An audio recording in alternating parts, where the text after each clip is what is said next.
Hello दोस्तों, स्वागत है आपका आपके अपने YouTube परिवार सक्सेस ट्रिकी में। तो दोस्तों, BSTC वाले साथियों के लिए जो हमारी इंपॉर्टेंट क्वेश्चन सीरीज स्टार्ट हुई है, आज उसका अगला वीडियो है। यदि आपने इसके पहले वाला वीडियो नहीं देखा है तो आपको देख लेना चाहिए। वीडियो को बिना किसी देरी के शुरू करते हैं कि राजस्थान सरकार की नवीनतम जनसंख्या नीति की घोषणा की गई थी। क्या कुछ पूछा गया है साथियों कि राजस्थान सरकार की नवीनतम जनसंख्या नीति की घोषणा की गई थी। अपने को ऑप्शन दिए गए 20 मार्च 2020 को, 20 जनवरी 2020 को, 20 मार्च 2021 को या फिर 20 जनवरी 2021 को। जो साथियों इसमें ऑप्शन ए यानी 20 मार्च 2020 को जो राजस्थान सरकार के द्वारा नवीनतम जनसंख्या नीति की घोषणा की गई थी, यानी ऑप्शन नंबर ए अपना सही होने वाला है, ऑप्शन नंबर ए। तो ठीक है साथियों, इसके बाद अगला क्वेश्चन देख लेते हैं कि साहित्यिक रचना पगफेरों के रचयिता थे। साथियों, पगफेरों के बारे में पूछा गया है, तो पगफेरों किसकी रचना है साथियों? तो जो पगफेरों है वो मणिमधुकर। जी हाँ साथियों, मणिमधुकर, यानी ऑप्शन नंबर बी अपना राइट होने वाला है। ऑप्शन नंबर बी इसका सही आंसर हो जाएगा। इसके बाद साथियों अगला क्वेश्चन है अपना कि जयपुर जिले में मानपुरा मचेरी को विकसित किया गया है। जयपुर जिले में मानचूना मचेरी को विकसित किया गया है सॉफ्टवेयर कॉम्प्लेक्स के लिए, हस्तशिल्प कॉम्प्लेक्स के लिए, चमड़ा कॉम्प्लेक्स के लिए या फिर रासायनिक कॉम्प्लेक्स के लिए। तो जो साथियों जयपुर जिले में मानपुरा मचेरी को विकसित किया गया था, वो किसके लिए किया गया था साथियों? वो चमड़ा कॉम्प्लेक्स के लिए किया गया है, यानी ऑप्शन नंबर सी अपना राइट आंसर होने वाला है, ऑप्शन नंबर सी।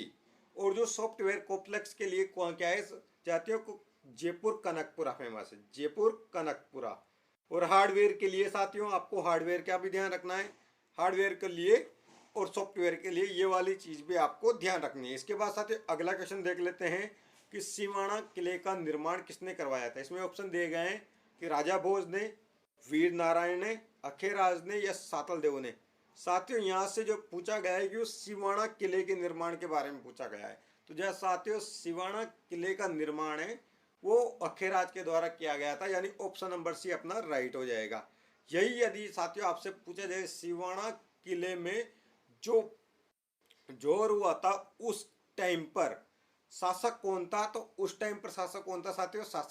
सातल देव था। यानी अपना जो सिवाना किले के निर्माण का क्या आंसर राइट होने वाला है साथियों? अपना आंसर राइट होने वाला है अखेराज, यानी ऑप्शन नंबर सी अपना राइट हो जाएगा। साथ ही इसके बाद अगला क्वेश्चन देख लेते हैं कि 8वीं सदी में मेवाड़ में एक लिंग जी मंदिर को किसने बनवाया था। जो एक लिंग जी का मंदिर है वो 8वीं सदी में किसके द्वारा बनाया गया था? ऑप्शन दिए गए हैं बप्पा रावल, महाराणा रायमल, कुंभा या महाराणा उदय सिंह। तो जो साथियों 8वीं सदी में मेवाड़ में एक लिंग जी का मंदिर वो बनवाया गया था बप्पा रावल के द्वारा, ऑप्शन नंबर ए। इसके बाद साथियों अपना अगला क्वेश्चन है कि राजस्थान में प्रथम विद्रोह कहाँ और कब हुआ था। राजस्थान में जो प्रथम विद्रोह था वो कहाँ पर और कब हुआ था? तो साथियों जो राजस्थान में विद्रोह है उसकी शुरुआत कहाँ से हुई थी? नसीराबाद से। और कब हुई थी साथियों? 28 मई 1857 को, यानी option number A option number D अपना राइट आंसर होने वाला है, ऑप्शन नंबर डी। जी हाँ साथियों, ऑप्शन नंबर डी अपना राइट आंसर होने वाला है। और यदि भारत में पूछी जाए तो साथियों ये भी आपको ध्यान रखना है, वो आ जाएगी 10 मई को। कहाँ से की गई थी साथियों? राजस्थान में नसीराबाद से की गई थी। और कब की गई थी? 28 मई को। इसके बाद साथियों अगला क्वेश्चन देख लेते हैं कि मौलाना अबुल कलाम आजाद अरबी पारसी शोध संस्थान स्थित है। मौलाना अबुल कलाम आजाद अरबी पारसी शोध संस्थान कहाँ पर स्थित है साथियों? तो ऑप्शन दिए गए हैं जयपुर, अजमेर, टोंक या डिडवाना। जो साथियों मौलाना अबुल कलाम आजाद अरबी पारसी शोध संस्थान है ये अपने टोंक में स्थित है, यानी ऑप्शन नंबर सी अपना साथियों राइट आंसर होने वाला है। इसके बाद साथियों अगला क्वेश्चन देख लेते हैं कि निम्न में से कौन सी मृत नदी के रूप में जानी जाती है। यानी जो नदियों के नाम दिए गए हैं इनमें से किसको मृत नदी के नाम से जाना जाता है? साथियों अपने को ऑप्शन दिए गए हैं बनास नदी को, घग्गर नदी को, लूनी नदी को या माही नदी को। जो मृत नदी के रूप में अपने घग्गर नदी को जाना जाता है, यानी अपना option number B right answer होने वाला है, ऑप्शन नंबर बी घग्गर नदी। इसके बाद साथियों अगला क्वेश्चन देख लेते हैं कि उदयपुर की झामर कोटड़ा की खाने किसके उत्पादन के लिए जानी जाती है। साथियों जो झांबर कोटड़ा की खान है वो किसके उत्पादन के लिए जानी जाती है? साथियों ये क्वेश्चन काफ़ी बार रिपीट होता है, लेकिन जैसे भी आपके लिए ये सब नया होगा क्योंकि आपने जीके पढ़ना स्टार्ट किया होगा BSTC के लिए। तो जो साथियों ऑप्शन नंबर ए है यानी रोक पास्टपेट अपना राइट आंसर होने वाला है। ऑप्शन नंबर है अपना राइट आंसर हो जाएगा। साथियों इसके बाद अगला क्वेश्चन देख लेते हैं कि राजस्थान में कौन सा शहर 100 द्वीपों का शहर कहलाता है। 100 द्वीपों का शहर कौन सा शहर कहलाता है साथियों? राजस्थान में बांसवाड़ा, यानी ऑप्शन नंबर सी अपना राइट आंसर होने वाला है, बांसवाड़ा। इसके बाद साथियों अगला क्वेश्चन देख लेते हैं कि निम्न में से कौन सा सुमेलित नहीं है। तो इनमें से साथियों अपने को ऑप्शन दिए गए हैं, इनमें से कौन सा सुमेलित नहीं है? पांडुपोल, अलवर। जी हाँ साथियों, जो पांडुपोल है वहाँ पर हनुमान जी का मंदिर है, ये अलवर में, यानी ये बिल्कुल राइट है। इसके बाद सास बहू का मंदिर, सास बहू के मंदिर के बारे में पूछा गया है, ये कहाँ पर है? नागदा। बिल्कुल ये साथियों ये भी बिल्कुल सही है। मीठे शाह की दरगाह झालावाड़ में, आपने पता होगा गागरोन के किले के वहीं बनी हुई है, यानी ऑप्शन नंबर सी भी अपना राइट है। इसके बाद पूछा गया है कि मंडोर जयपुर में, नहीं साथियों, जो मंडोर है वो जोधपुर में है। कहाँ पे है साथियों? मंडोर जोधपुर की है।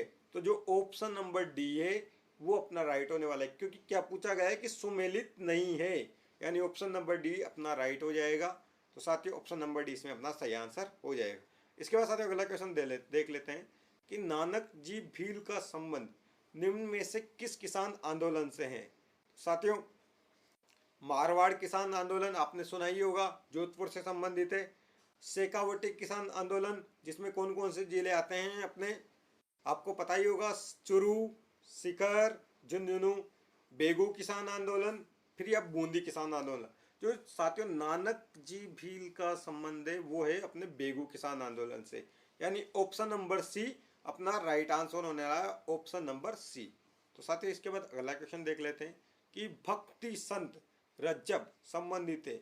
यहाँ साथियों बहुत से रज्जब भी लिखा आता है, रज्जब भी लिखा आता है, तो आपको ध्यान रखना है। तो जो भक्ति संत रज्जब जी हैं वो किससे संबंधित हैं? दादू पंथ से हैं, विष्णोई पंथ से हैं, राम स्नेही पंथ से हैं, रामानंदी पंथ से हैं। तो जो साथियों दादू पंथ हैं उनके एक शिष्य रहे हैं ये, यानी अपने ऑप्शन नंबर ए दादू पंथ अपना राइट आंसर होने वाला है, ऑप्शन नंबर ए। साथियों इसके बाद अगला क्वेश्चन देख लेते हैं कि राजस्थान के किन जिलों में कस घास उत्पादित होती है। कौन सी घास के बारे में पूछा गया है साथियों? कस घास के रूप में, कस जो एक सुगंधित घास होती है। क्या ये झालावाड़ और बारां में मिलती है, चित्तौड़गढ़ और उदयपुर में पाई जाती है, या सवाई माधोपुर और भरतपुर में पाई जाती है, जयपुर सीकर में पाई जाती है? तो जब भी साथियों कस घास का नाम आ जाए आपको सवाई माधोपुर ध्यान रखना है, यानी अपना पूर्वी क्षेत्र ध्यान रखना है। तो सवाई माधोपुर और भरतपुर, यानी ऑप्शन नंबर सी अपना राइट आंसर होने वाला है, ऑप्शन नंबर सी। साथियों इसके बाद अगला क्वेश्चन देख लेते हैं, एक और बेहतरीन क्वेश्चन कि जयपुर में 1905 में वर्धमान पाठशाला किसने स्थापित की थी। किसके बारे में पूछा गया है साथियों?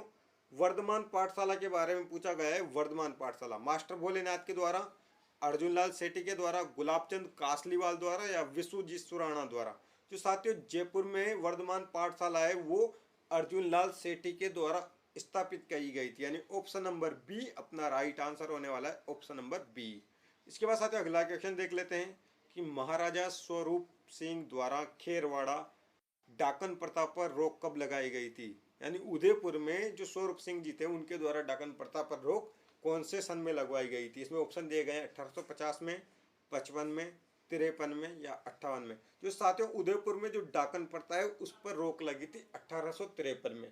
ठीक है साथियों, कब लगी थी? 1853 में, यानी ऑप्शन नंबर है अपना, सॉरी ऑप्शन नंबर सी अपना सही आंसर होने वाला है, ऑप्शन नंबर सी। इसके बाद साथियों अगला क्वेश्चन देख लेते हैं कि बजाज सागर बांध किस नदी पर बना हुआ है। तो जो साथियों बजाज सागर बांध है वो कौन सी नदी पर बना हुआ है? बनास पर, चंबल पर, माही पर, या लूनी नदी पर। जो साथियों दक्षिण की नदी है वो कौन सी है इनमें से? तो आपको पता है ऑप्शन नंबर सी, यानी माही नदी पर बजाज सागर बांध बना हुआ है, ऑप्शन नंबर सी अपना राइट आंसर होने वाला है। इसके बाद साथियों अगला क्वेश्चन देख लेते हैं। अगेन साथियों ये क्वेश्चन फिर से रिपीट हो गया कि बजाज सागर बांध किस नदी पर बना हुआ है। तो साथियों कौन सी नदी पर बना हुआ है? माही नदी पर बना हुआ है, यानी ऑप्शन नंबर सी अपना राइट आंसर होने वाला है। इसके बाद साथियों अगला क्वेश्चन है कि बीकानेर के जूनागढ़ किले का निर्माण किसने करवाया। जूनागढ़ किले के बारे में पूछा गया है साथियों, तो किसने करवाया? राव भिका के द्वारा किया गया है, राव कल्याणमल के द्वारा करवाया गया है, महाराजा राय सिंह के द्वारा किया गया है, या राव जैत सिंह के द्वारा किया गया है। जो साथियों जूनागढ़ किले का निर्माण है वो महाराजा राय सिंह के द्वारा किया गया है। जी साथियों ऑप्शन नंबर सी अपना राइट आंसर होने वाला है। यदि आपसे क्वेश्चन में पूछा जाए कि सबसे पहले अकबर की अधीनता किसके द्वारा स्वीकार की गई थी, अकबर की अधीनता बीकानेर वाले शासकों में पूछा जाए अकबर की अधीनता की बात की जाए तो वो किसके द्वारा स्वीकार की गई थी साथियों? तो कल्याणमल के द्वारा स्वीकार गई थी। उस टाइम जो महाराजा राय सिंह थे वो राजकुमार थे। ठीक है साथियों, तो जूनागढ़ किले का निर्माण किसने? महाराजा राय सिंह के द्वारा। साथियों इसके बाद अगला क्वेश्चन, विश्व जैव विविधता दिवस कब मनाया जाता है? तो विश्व जैव विविधता दिवस कब मनाया जाता है साथियों? तो अपने को ऑप्शन दिए गए 22 मार्च, 22 मई, 22 अप्रैल, 13 अगस्त। तो साथियों जो ऑप्शन नंबर बी 22 मई अपना राइट आंसर होने वाला है। साथियों आपको एक ट्रिक ध्यान रखनी है कि जल, थल और जैव, जी हाँ साथियों, जल, थल और जैव, यानी 22 22 22 सिटी के साथियों, जल, थल और जैव। तो जय आपको 22 तीनों में ध्यान रखना है। तो जल का मतलब 22 मार्च, थल का मतलब 22 अप्रैल, जैव मतलब 22 मई। तो ठीक है साथियों, यानी जल दिवस कब मनाया जाएगा?